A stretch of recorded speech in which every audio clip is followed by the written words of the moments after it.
ഈ ആലമെന്തിനാ, ഈ കോലമെന്തിനാ, ഈ ശ്വാസമെന്തിനാ, നീ ഇല്ലാതെ ഇല്ലാതെ ഞാനെങ്ങനാ. ഈ ഞാൻ പോലും ഞാനായതാ നൂറ് കൊണ്ടല്ലേ.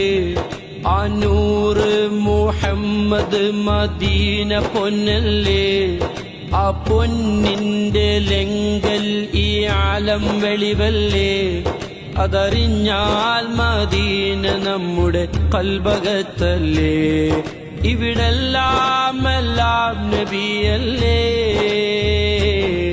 ഇവിടെല്ലാം എല്ലാം നബിയല്ലേ. യാ നബി യാ നബി യാ നബി യാ നബി.